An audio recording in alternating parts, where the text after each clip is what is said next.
लेकिन मैं चाहता हूं कि मैं शिक्षा में ऐसा बदलाव लाऊं कि जहां सरकार की गाइडलाइन में सीबीएसई बोर्ड की पढ़ाई तो बच्चों को पढ़ाएं, पर साथ में हम एक पीरियड, एक 30 मिनट का एक ऐसा सिलेबस तैयार करें जहां बच्चों को हम संस्कार दे पाएं, जहां हम ये पढ़ाएं मातृ देवो भव, पितृ देवो भव, अतिथि देवो भव, आचार्य देवो भव, जहां हम ए फॉर एप्पल ना पढ़ाएं, ए फॉर एप्पल तो सीख ही जाएगा, ए फॉर अर्जुन पढ़ाएं, बी फॉर बॉल ना पढ़ाएं, बॉल तो सीख ही जाएगा, बी फॉर बलराम पढ़ाएं, हम सी फॉर हम क्या पढ़ाएं, छत्रपति शिवाजी को पढ़ाएं, हम पृथ्वीराज को पढ़ाएं, हम अपने संस्कारों को क्यों ना ऐड करें। हम शिक्षा के संग बच्चों को यदि संस्कार दे दें तो गलत है कि सही है। हम ऐसे बच्चे का निर्माण करें जो अपने माँ बाप को सदा भगवान मानकर उनका सम्मान करे और सेवा करे। हम वो पढ़े लिखे, अमेरिका आए, लंदन जाए, सब जगह जाए, सब काम करे, पैसे कमाए, सब करे, लेकिन वो अपने माँ बाप के प्रति सदा श्रद्धा से झुका रहे। हम ऐसे बच्चे चाहते हैं। ऐसे बच्चे नहीं चाहते कि पढ़ लिख के अपने बाप को आंखें मिलाने लग जाए, अरे तू क्या जानता है, मैं तो ज्यादा पढ़ा लिखा हूं तेरे से। आजकल बच्चे अपने बाप की इज्जत नहीं कर रहे हैं, कुछ बच्चे, हाँ या ना। तो क्या आप ऐसी समाज चाहते हैं कि बच्चे माँ बाप का, आप जितनी माएँ बैठी हो, आपने बच्चों को कितने लाड़ से प्यार पाला पोसा है, इसीलिए ना कि वो बुढ़ापे में आपका सहारा बनेगा, और बुढ़ापे में आपका साथ छोड़ के चला गया तो आप पानी के आंसू ना रोओगे, आप खून के आंसू रोओगे, हाँ या ना। इसलिए मेरा विचार है कि मैं एक स्कूल बनाऊं सीबीएसई बोर्ड का, जहां शिक्षा हो और संस्कार हो। लेकिन एक बात और याद रखिएगा, वो स्कूल, वो 7,000 बच्चे जो पढ़ेंगे, वो स्कूल सबके लिए निःशुल्क होगा, कोई शुल्क ना होगा। सीबीएसई बोर्ड की शिक्षा भारत में पहली बार निःशुल्क होगी, और ये दास अनिरुद्ध आप लोगों से भिक्षा मांग मांग कर स्कूल बनाएगा, बच्चों को पढ़ाएगा, लड़की पढ़ेगी, लड़के पढ़ेंगे, सब लोग पढ़ेंगे, और वहां निःशुल्क पढ़ेंगे और शिक्षा के संग संस्कार पढ़ेंगे। अब ये मुझे काम करना है स्कूल बनाने का। अब आप लोग बताओ कि जो मैं सोच रहा हूं, शिक्षा को निःशुल्क करना, सब तक शिक्षा पहुंचे, अच्छी शिक्षा पहुंचे, और ऐसी शिक्षा हो, मैं स्कूल बना के शिक्षा दे के, संस्कार दे के एक सैंपल तैयार करके भारत को दिखाऊंगा, फिर कहूंगा कि भारत के हर स्कूल में शिक्षा के संग ये संस्कार को ऐड किया जाए। तो बताओ मेरा विचार सही है कि गलत है? सारे बच्चों को निःशुल्क शिक्षा देना सीबीएसई बोर्ड की, सही विचार है गलत है? ये मैं कर सकता हूं कि नहीं? आप सबके आशीर्वाद और सहयोग से होगा। इसलिए कहता हूं, हम सब एक दिन मर जाएंगे, लेकिन हमारे मरने के बाद भी कुछ हम ऐसा कर चलें कि हमारे बाद भी वो अच्छाई जिंदा रहे। हम मर जाएंगे पर वो स्कूल जिंदा रहेगा, उस स्कूल में पढ़ने वाले बच्चे संस्कार पाते रहेंगे। हमारी आने वाली पीढ़ी कम से कम हमें गाली तो नहीं देगी, कहेगी कि यार हमारे पूर्वजों ने हमारे लिए क्या किया। कम से कम हम अपने बच्चों को कुछ तो दे के जाएं। भारत में एक यूनिवर्सिटी है काशी में, जिसे बीएचयू कहते हैं, विश्व हिंदू यूनिवर्सिटी, सुना होगा आप लोगों ने। उस यूनिवर्सिटी को बनाने वाले श्री पंडित मदन मोहन मालवीय जी थे, सुना आप लोगों ने? पंडित मदन मोहन मालवीय जी थे। उस जमाने में उन्होंने भिक्षा मांगी थी, वो राजाओं का जमाना था। तो एक राजा के दरबार में पंडित श्री मदन मोहन मालवीय जी गए, और पंडित मदन मोहन मालवीय जी ने कहा कि मैं एक यूनिवर्सिटी बनाने जा रहा हूं, कॉलेज बनाने जा रहा हूं, बच्चों की शिक्षा के लिए काम कर रहा हूं। राजा साहब आप थोड़ा मुझे चंदा दीजिए, थोड़ा सहयोग कीजिए। तो राजा ने अपना जूता उतारा और जूता फेंक के मारा, ले आ गया भिखमंगा मांगने के लिए। पंडित श्री, भीख मांगने वाले को आदमी क्या करता है? यही तो कहता भिखमंगे हो, जब देखो तब मांगने लग जाते हो।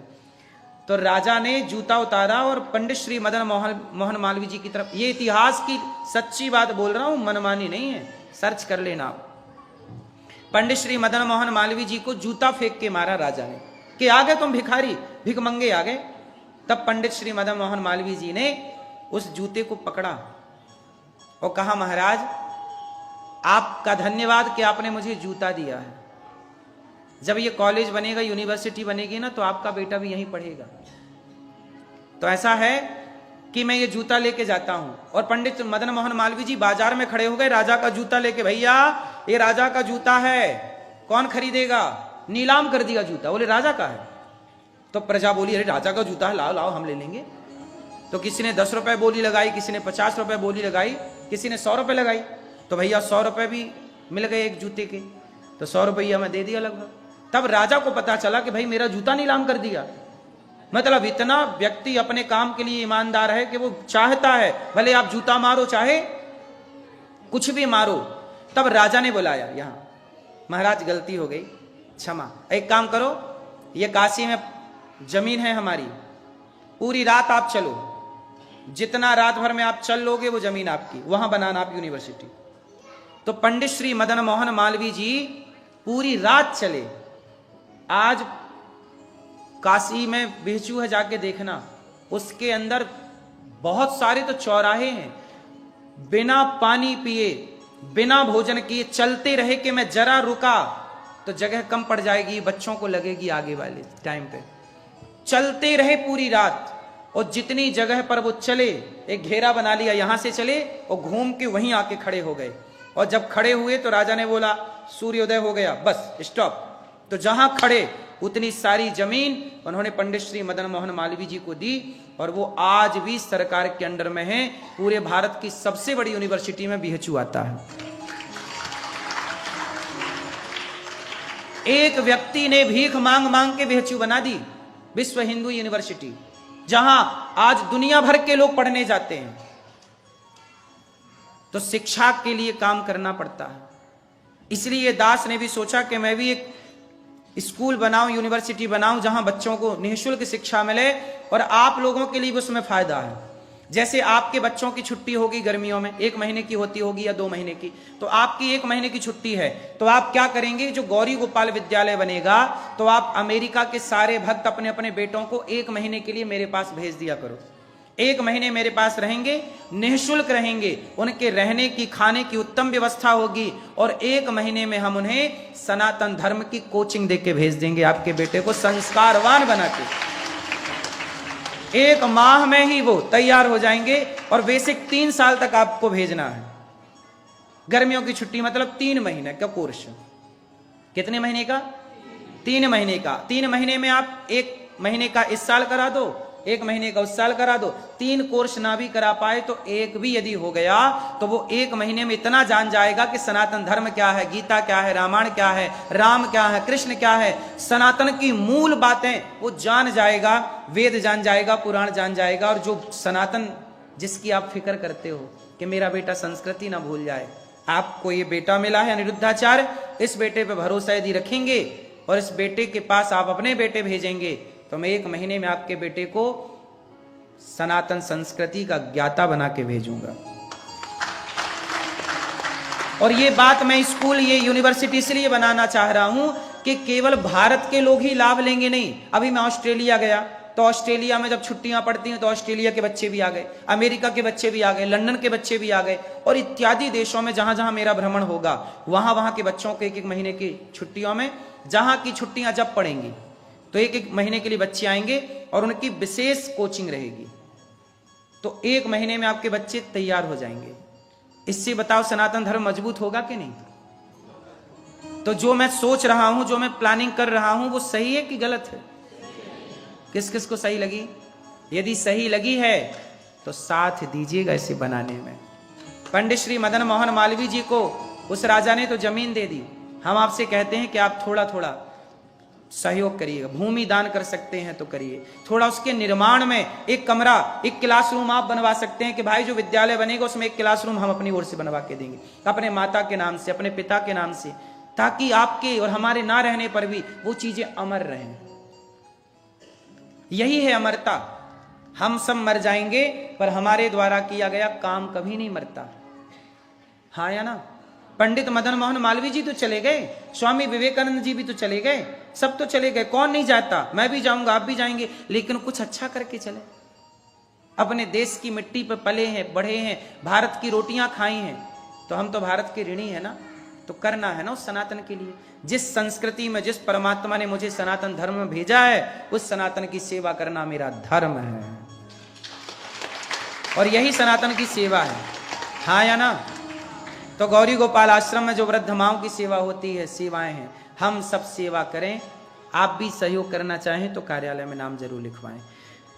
भगवान के 24 अवतार हुए, नारायण नारद हरि कपिल देव श्री राम। हंस हयग्रीव मोहिनी दत्तात्रेय सुखधाम। भगवान के कितने अवतार हुए? 24 अवतारों में राम, कृष्ण, नरसिंह, वामन, धन्वंतरी, कच्छप इत्यादि ये 24 अवतार। भगवान के अवतार क्यों होते हैं? आप लोग बताओ।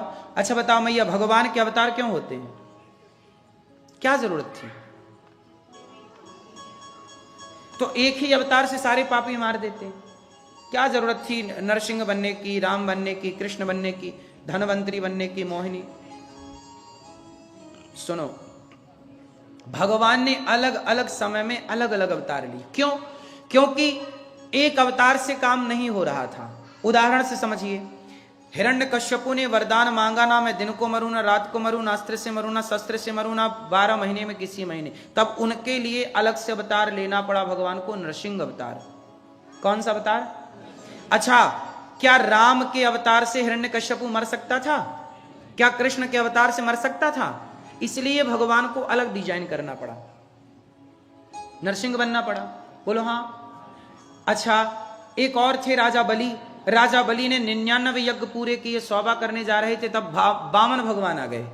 भगवान ने राजा बलि के लिए कौन सा अवतार लिया? वामन। अच्छा बताओ, जो काम वामन भगवान ने किया, 3 पग भूमि मांगी ना, राजा बलि ने क्या दिया वामन भगवान को?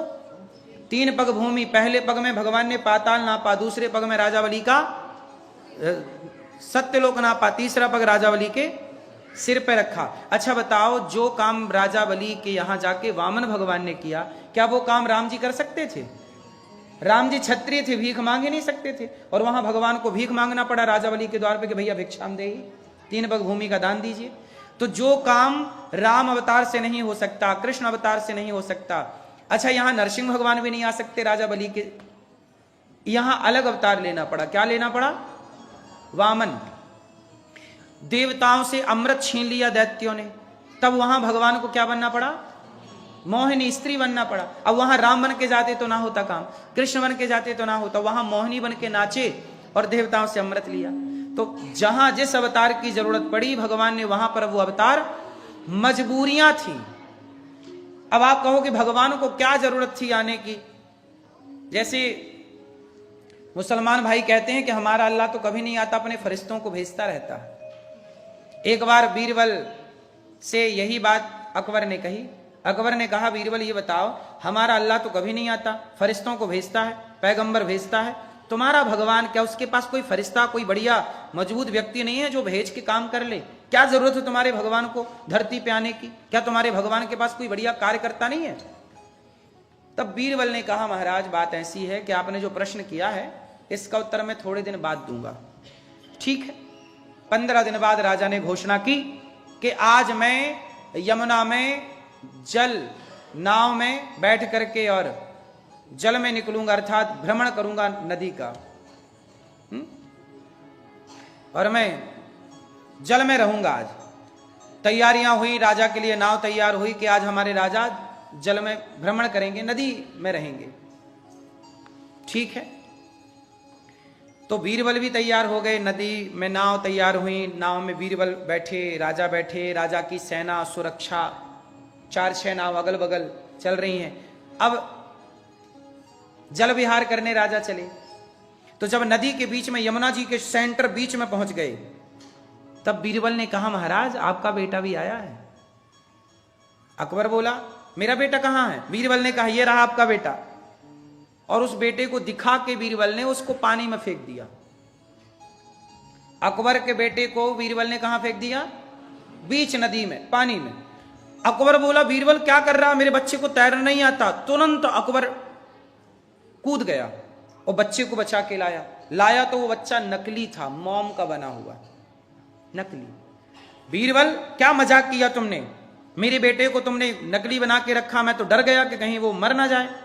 तब बीरबल ने कहा, महाराज ये बताओ कि जब आपका मंत्री मैं था, आपके यहां पर सेना खड़ी थी, आपके सुरक्षाकर्मी खड़े थे, जब आपका बेटा पानी में गिरा तो आपने किसी सुरक्षाकर्मी से क्यों नहीं बोला कि जा मेरा बेटा गिर गया है, तू बचा के ला? तो अकबर बोला कि मुझे किसी पे भरोसा नहीं था, मेरा बेटा था ना, जरा भी लापरवाही होती तो मर सकता था, इसलिए मैं खुद कूद पड़ा। तब बीरबल ने कहा, महाराज हमारा भगवान इस धरती पे इसलिए आता है क्योंकि भगवान अपने भक्तों से बहुत प्रेम करते हैं।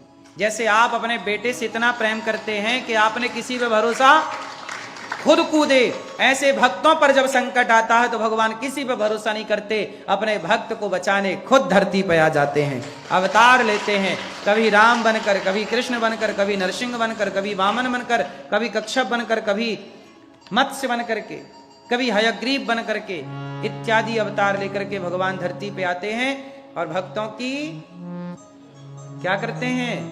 रक्षा। परित्राणाय साधूनां विनाशाय च दुष्कृतां धर्म संस्थापनार्थाय संभवामि युगे युगे। जब जब होए धर्म की हानि, बाढ़हि असुर अधम अभिमानी, तब तब धरि प्रभु विविध शरीरा। भगवान आते हैं और अपने भक्तों की रक्षा करते हैं। एक बार क्या हुआ, वेद व्यास जी उदास बैठे, बेचारे परेशान थे। नारद जी बोले क्या हुआ? आपने 17 पुराण लिखे फिर भी परेशान? तब नारद जी ने कहा कि महाराज वेद व्यास जी, आपने भागवत जी की रचना नहीं की, इसलिए आप परेशान हैं। तब नारद जी ने वेद व्यास जी को भागवत सुनाई और वेद व्यास जी ने, नारद जी ने कहा मैं दासी पुत्र था, भगवान की कृपा से ब्रह्मा पुत्र बना हूं, आप भागवत जब लिखेंगे तो आपका सारा दुख दूर हो जाएगा। मैया सुन रही हो मेरी मां? क्या लिखेंगे आप तो दुख दूर होगा? भागवत। अब भागवत की रचना हुई। वेद व्यास जी ने भागवत जी को कहां से स्टार्ट किया? महाभारत के युद्ध से। कहां से स्टार्ट हुई भागवत जी? महाभारत के। अच्छा, महाभारत का युद्ध कितने पक्षों में हुआ? कौन कौन थे? पांडव और मैया कौन कौन थे? पांडव और पांडव थे 5, कौरव थे 100। किसकी सेना ज्यादा थी? कौरवों की। किसका बल ज्यादा था? कौरवों का। अच्छा ये बताओ, कौरवों में और पांडवों जो महाभारत हुआ, ये दोनों भाई भाई ही तो थे। कौरव और पांडव कौन है? भाई भाई, चाचा ताऊ के बच्चे हैं ना। छोटे हैं पांडु और बड़े हैं धृतराष्ट्र। तो धृतराष्ट्र के बच्चे हैं कौरव और पांडु के बच्चे हैं पांडव। तो भाई भाई हैं ये दोनों, पांडु और धृतराष्ट्र, और दोनों के बच्चे हैं, और दोनों की आपस में क्या हो गई? लड़ाई हो गई। अच्छा ये बताओ, ये महाभारत में जो लड़ाई हुई, ये किस बात को लेकर लड़ाई हुई? महाभारत क्यों हुआ? दोषी कौन है? किसकी गलती से महाभारत हुआ? जोर से, जोर से। किसकी? किसकी? किसकी? कौन? एक एक से बोलो। किसकी गई? मैया द्रौपदी। किसकी गलती से महाभारत हुआ? मैया कौन बोल रहा है? द्रौपदी। द्रौपदी की गलती से महाभारत हुआ, कुछ मैया ये कह रही है। और कौन क्या कह रहा? किसकी गलती से महाभारत हुआ? शकुनी की वजह से। भैया कह रहे हैं शकुनी। और क्या कहेंगे आप लोग? किसकी गलती? धृतराष्ट्र। और किसकी गलती? धृतराष्ट्र। क्यों भैया? टोपी वाले भैया नहीं पहनो। ये बताओ, महाभारत का युद्ध किसकी गलती से हुआ? सुकनी? सुकनी भी थे उसमें क्या? शकुनी। सही है। तो महाभारत का युद्ध किसकी गलती से हुआ? कुछ लोग मैया कह रही हो कि द्रौपदी की गलती से। द्रौपदी मिलेंगी आपको तो पूछेंगी क्या गलती की थी मैंने, तब देना जवाब वहां। आप लोग कह रहे हैं कि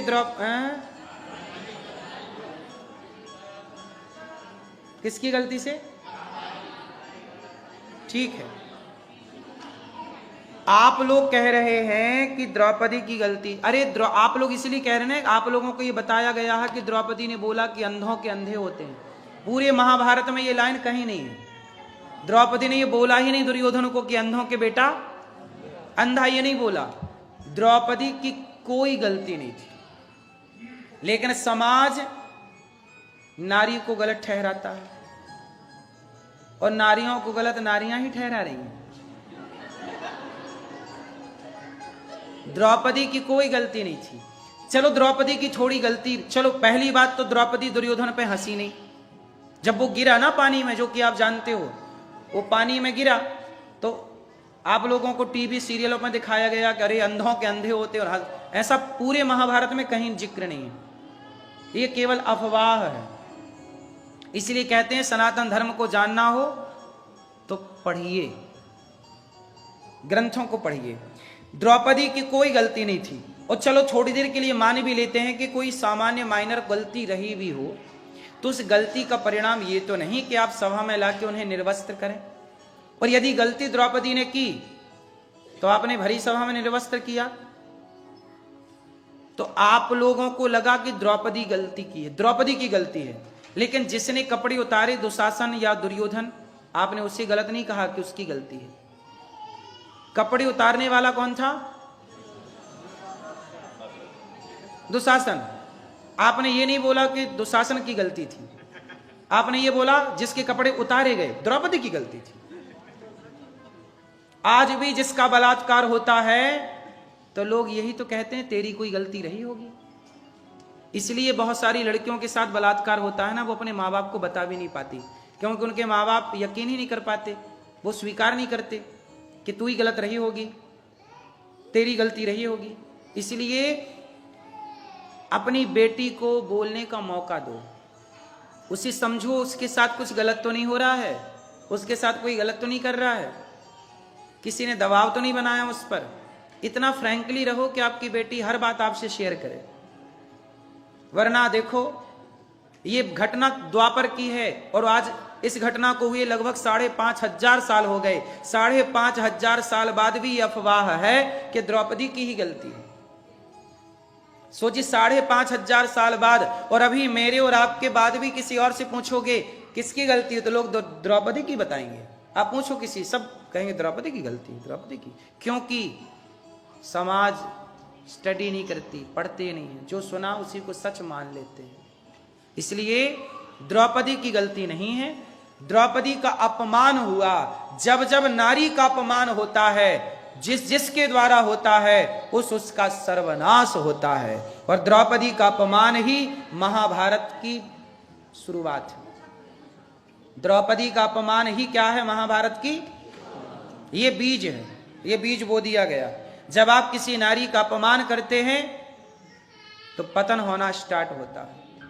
इसलिए नारी का अपमान मत करिए। इसलिए नारियों का सम्मान हम सनातनी लोग करते हैं। पूरी धरती में नारी का सम्मान किसने किया? हमारे सनातन में ही मंदिरों में नारी बैठी हैं, सीता बनकर, राधा बनकर। और किसी मजहब पंथ में देख लो कहीं नारी को भगवान का दर्जा दिया गया हो तो बताओ, बताइए किस मजहब पंथ में नारी को ईश्वर का दर्जा दिया है? बताइए, बोलो। कहीं नहीं, कहीं नहीं, कहीं नहीं। केवल सनातन है जहां नारी को भगवान का दर्जा दिया गया है।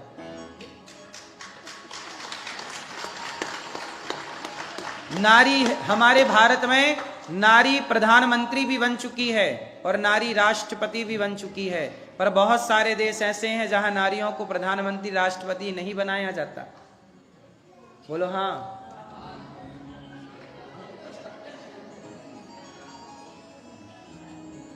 सनातन में ही नारी का इस तरह से सम्मान है। इसलिए सनातन धर्म में नारी का, इसलिए सनातन धर्मी लोग चिंता करते हैं नारियों की। लोग हमसे कहते हैं कि आप महिलाओं को क्यों बोलते हैं? अरे हम महिलाओं का आदर तो कर रहे हैं, कह तो रहे हैं कि नारी सबसे बड़ा सम्मान है।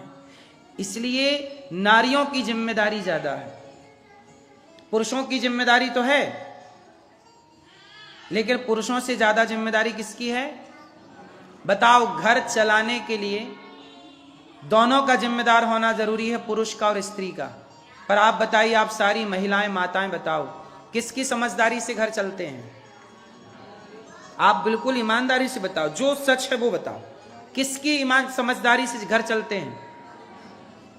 पुरुष थोड़ा समझ कम रखता हो और नारी समझदार है तो बैलेंस कर लेती है, घर को संभाल लेती है। और नारी यदि जरा भी विचलित हुई तो पुरुष कितना भी समझदार हो फिर वो नहीं चलता। बात सही है कि गलत है? लड़के थोड़ा विचलित हो गए, रास्ता भटक गए घर गृहस्थी चलाने में, तो पत्नी समझदार है तो वो चला लेगी, हाँ या ना? इसलिए जिम्मेदारी स्त्रियों की ज्यादा है। इसलिए किसे बोला जाता है? स्त्रियों को, क्योंकि आप दो कुलों को संभालती हैं। आपकी जिम्मेदारी पुरुषों से कहीं ज्यादा है। इसलिए आप लोगों को बहुत अच्छे से रहना चाहिए, अपनी बेटियों को बहुत अच्छे संस्कार देना चाहिए, बेटों को बहुत अच्छे संस्कार देना चाहिए। कोई भी रास्ता ना भटके, ना बेटी और ना बेटा। ठीक है, महाभारत का युद्ध हुआ, द्रौपदी के कपड़े उतारे गए, दुर्योधन ने कपड़े उतरवाए, इसलिए गलती दुर्योधन की है। दुर्योधन कौन है? राजा का बेटा, इसलिए गलती राजा की है। राजा कौन है? धृतराष्ट्र, इसलिए गलती धृतराष्ट्र राजा है। राजा के सामने के नारी के कपड़े उतरते रहे और राजा चुपचाप तमाशा देखता रहा। क्या राजा को बोलने की जरूरत नहीं थी? अरे राजा नहीं बोलेगा तो कौन बोलेगा?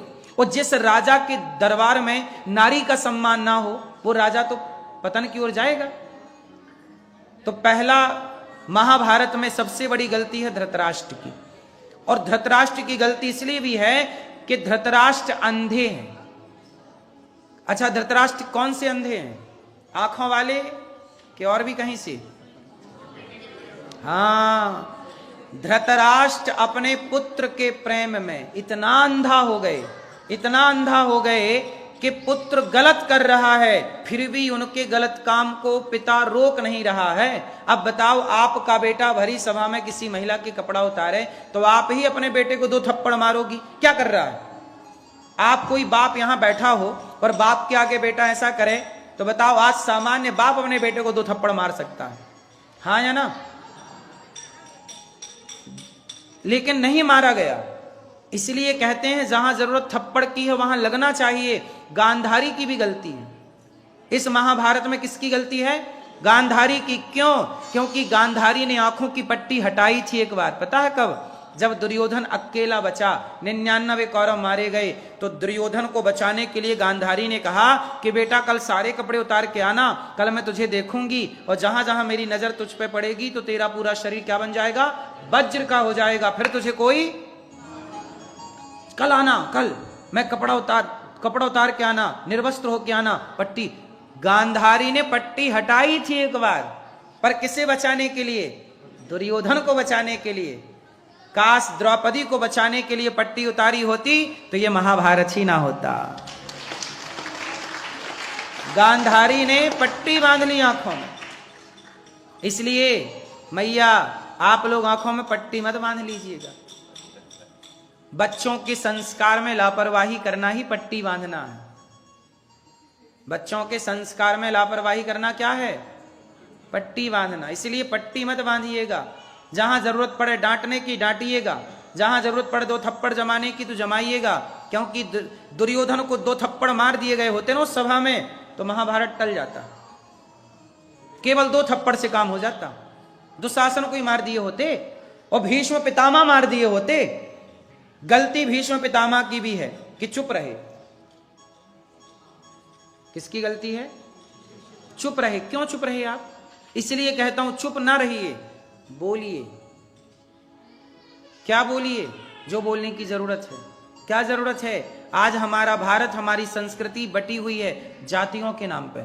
आज हमारे देश में नेता लोग क्या कर रहे हैं? जातियों के नाम पे बांट रहे हैं। जातियों के नाम पे बटा। चलो बताओ, दुर्गा मैया के कितने हाथ हैं? जोर से। क्यों हैं? मैया, ओ मेरी मां, दुर्गा मैया के 8 हाथ क्यों हैं? कौन बताएगा? यही सनातन का ज्ञान हम सबको होना चाहिए। गणेश जी का वाहन चूहा क्यों है? दुर्गा जी के 8 हाथ क्यों है? शंकर जी का वाहन बैल क्यों है? लक्ष्मी जी का वाहन उल्लू क्यों है? शंकर जी के गले में सांप क्यों रहता? सिर पे गंगा क्यों रहती है? भस्म क्यों रमाती है? सारे बहुत सारे सवाल हैं।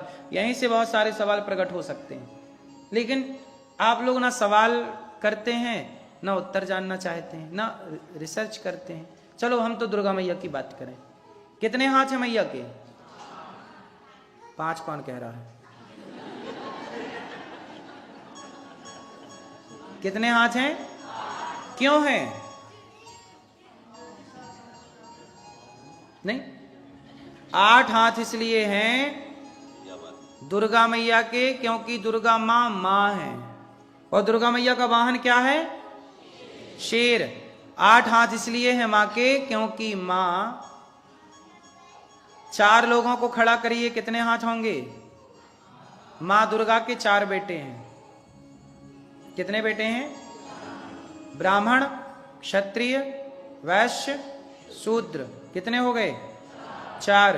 दुर्गा मैया कहती हैं कि पागल, तुम जिस दिन संगठित हो गए तो तुम्हारे हाथ हो जाएंगे 8, और 8 हाथ हो गए तो जंगल के राजा को भी अपना गुलाम बना सकते हो, तुम्हें कोई गुलाम नहीं बना सकता।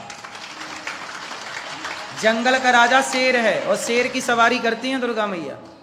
और हाथ कितने हैं? 8 हाथ इसलिए हैं कि वो ये कहना चाहती हैं कि तुम चारों संगठित रहो। लेकिन आज हम सबको आपस में ही लड़ना रहता है। हम लोग आपस में लड़ते हैं कि नहीं? हाँ या ना? इतना लड़े, इतने लड़े कि तुम्हारी सोने की चिड़िया उड़ गई। बोलो हाँ। यदि भारत गुलाम ना हुआ होता तो आप लोगों को काम करने यहां ना आना पड़ता, यहां के लोग काम करने भारत जाते। बोलो हाँ। लेकिन हमें आपस में लड़ना था ना। हम दूसरों की गुलामी कर सकते हैं पर आपस में संगठित नहीं रह सकते। अंग्रेजों ने क्या नारा दिया था? फूट डालो शासन करो, फूट डालो। यही हुआ। आपस में लड़ाए कि तुम ब्राह्मण हो, तुम क्षत्रिय हो, तुम वैश्य हो, शूद्र हो, लड़ो। आज भी लड़ाइयां चल रही हैं भारत में, जाति के नाम की लड़ाइयां। ये जातियां व्यवस्था के लिए बनी थी, लेकिन लोगों ने इन जातियों का मिसयूज करके लड़ाना स्टार्ट कर दिया। बताइए ये लड़ाई रुकनी चाहिए कि नहीं? सनातन को संगठित होना चाहिए कि नहीं? दुर्गा मैया यही कहती है, संगठित रहो सनातनियों। यदि बट गए ना तो कट जाओगे, और संगठित रहोगे तो बच जाओगे। इसलिए दुर्गा मैया के 8 हाथ हैं, शेर की सवारी करती हैं कि तुम तो सबको गुलाम बना सकते हो, तुम्हें कोई गुलाम नहीं बना सकता। पर कब? जब तुम में जहां सुमति तहां संपत्ति नाना, जहां कुमति तहां विपत्ति निदाना। दुर्गा मैया के 8 हाथ इसलिए भी हैं क्योंकि हर स्त्री के हाथ 8 ही होते हैं। चलो बताओ, स्त्री के रूप कितने होते हैं? स्त्री के कितने रूप आप बताओ?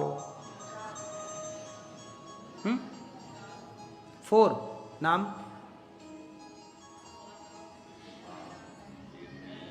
स्त्री के 4 रूप। पहली बेटी, गिनो। बेटी, बोलो। बेटी, बहन, पत्नी, मां। कितनी? 5वां कोई हो तो आप गिनाओ। सास। मां में ही सास आ गई। मां बोल दिया ना, मां। मां, सास क्या होती है? मां होती है। वो मां में ही रहेगी। नानी मां में रहेगी, दादी मां में रहेगी, बुआ मां में रहेगी, मौसी, सब मां के अंदर आ गई। स्त्री के कितने रूप हैं? 5वां कोई रूप नहीं है स्त्री का। इसलिए दुर्गा मैया के 8 हाथ हैं कि नारी 4 रूपों में जानी पहचानी पूजती है।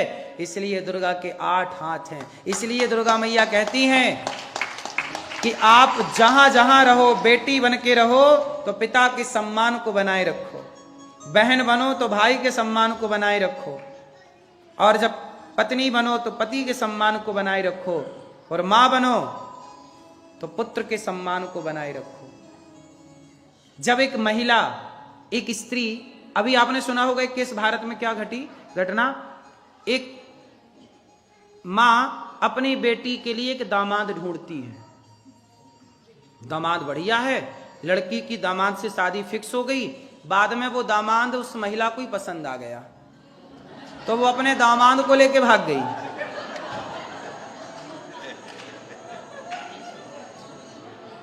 हाँ, मजाक नहीं है ये।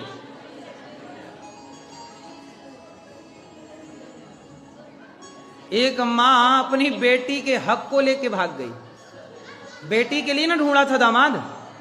अब सोचो, अब यहां बात हंसने की नहीं है, जरा विचार करने की है।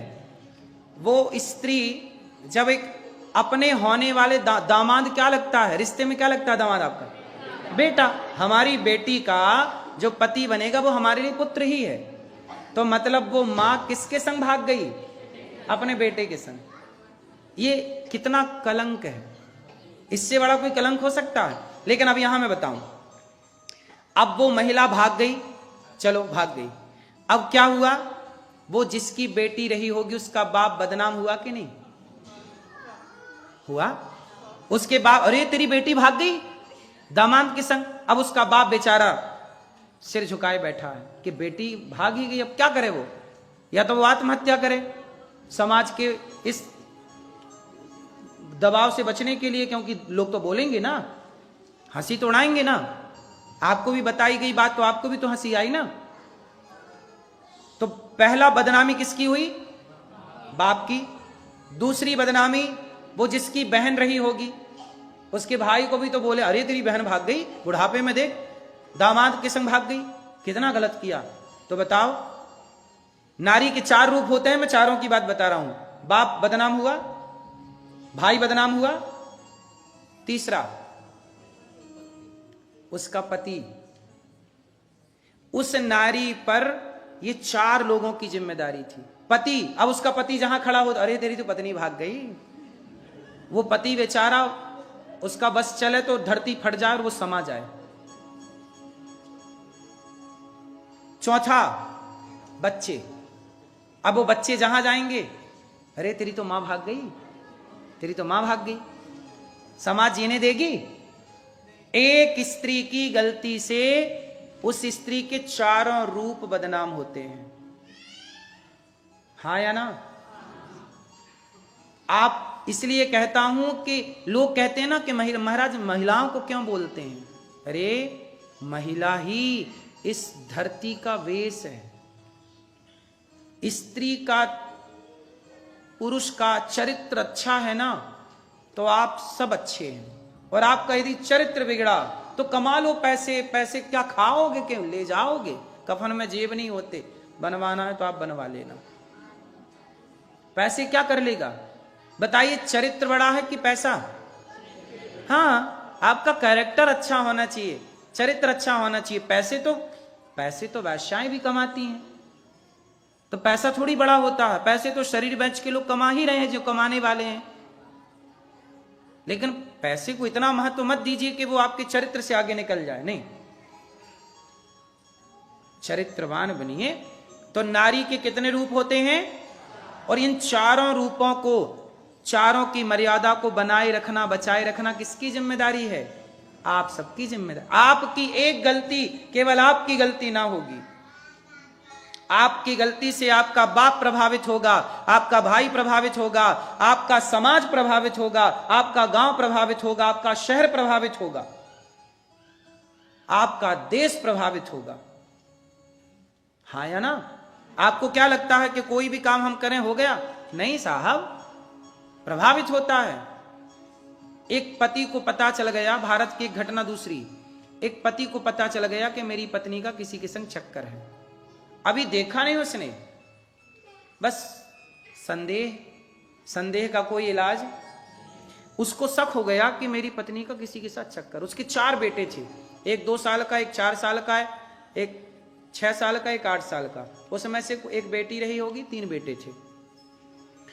तो बाप अपने 4 बच्चों को लेके गया, चलो घुमा के लाते हैं पार्क। टॉफी दिया, चॉकलेट दिया और रेलवे ट्रैक में बिठा दिया।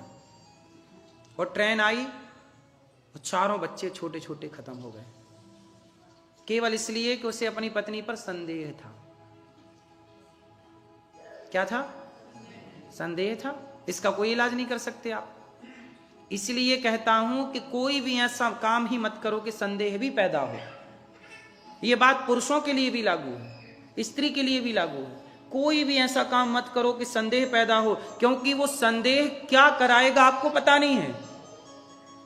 अब उस आदमी के अंदर संदेह हुआ, उसे ये लगा कि ये बच्चे मेरे नहीं हैं, जिसके साथ चक्कर था ये बच्चे उसके हैं। डीएनए करा लेता ना भैया, लेकिन कौन समझाए?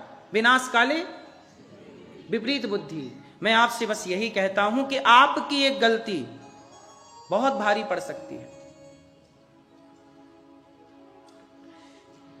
मेरे अपने ही